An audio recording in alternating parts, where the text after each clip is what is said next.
it wasn't even like jams back then. Like people were throwing, like we called them breaking parties. So basically, like say if it was your birthday or whatever, like you'd have like your garage set up and we call it like a breaking party. Oh, that's dope. So like people from, and it was crazy too, because obviously back then, there was like no YouTube or anything like that. So you would just hear about somebody. And this was like late 90s or middle 90s or something? Yeah, like mid 90s. Okay. You know what I'm saying? So you didn't, there was no YouTube, so you wouldn't, you know, see people being there was barely like footage. Exactly. Mean, like, who did you know that even had a camera back Exactly. then? And like fools had like, you know, those big ass fucking camcorders. And like, even then it was like, you know. I mean, I remember when I was first starting, me and Vince used to make like stupid little like, you know, comedy skit videos. So we had this like piece of shit camera that we would do that with. And so when we started breaking, we brought it to a practice, and then fools were like giving us the stink eye, like, yo, what you doing? Like, are you biting or whatever? Yeah, and so we learned real quick, like, don't bring that shit to the practice. And so it's like, you know, because people would fight you, you know, if you were like, you know, actually like stealing their shit with the camera and stuff. So it's like, it was rare to even see a camera at practice. Yeah. And then like you said with biting, like back then, like when I was coming up, like there was no such thing as like taking a move and flipping it. You were just a fucking biter. Yeah. And like people would call you and like it would be like you're a biter. Yeah, like, and that rep would stick with you. It wasn't, you know, oh, you know, I'm flipping the move or, you know, he influenced me. No, fucker.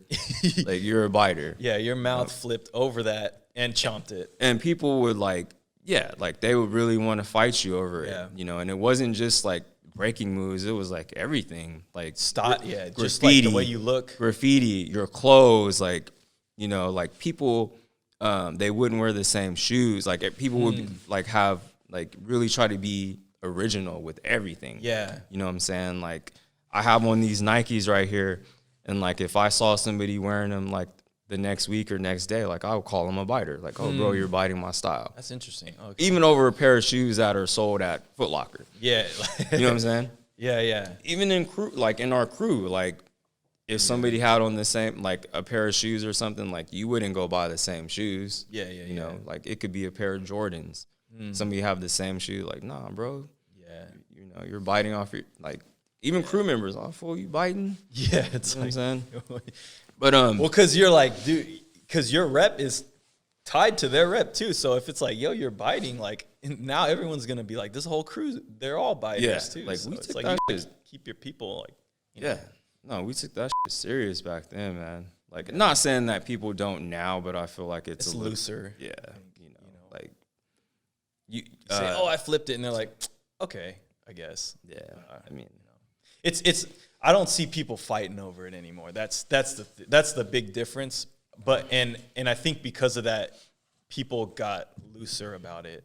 Yeah, like when's the last? I mean, you'll hear people say call so and so a biter, but it'll be like a whisper. You know, so and so's a biter. Like, you know, they won't go confront nobody because, you know, nobody wants to start drama at a jam or whatever, which is understandable nowadays. Yeah, I think a lot of people grew up and they're like, it's just dancing at the, you know, fighting over that is kind of stupid when you really put it into perspective. But also, it still stings a lot when you see someone taking your stuff and like, you know. So, I don't know. I mean, even now, like, I mean, I look at it and I'm like, I've probably, you know, influenced some of these guys, you know, that are out doing it at a high level now, and it's just like, I mean, whatever, you know. It's. I feel like you just gotta laugh at it at this point. Because it's like people are gonna do it, and you know, I don't want to say that biting is okay, but also I don't want to make a huge deal about it because it's like it's just me complaining at that point. It's not like doing any favors to myself, you know, because they're not gonna stop. No, you know. And it's I mean, people aren't losing competitions because they're biting. You know what I'm saying? Like, they should be. It should be, yeah. You know what I'm saying? But that's a whole different subject. Yeah, but it's kind of like, how do you even stop? how do you stop that? Because then that means every judge needs to like watch every freaking videotape, and it's like sometimes it's just a judge didn't know, and they're like, oh, that was a dope move, you know. And B-Boy Windmill was doing it, and I didn't see Ajax do it 10 years ago, but you know, but whatever. Yeah, I mean, it's a hard subject because I mean, like, if you think about plagiarism in terms of like in school or something, now they got straight up programs. Like you submit your essay or whatever, and the program like looks through it, and it's like, oh, you stole this from, you know, Charles Dickens or whatever. Yeah.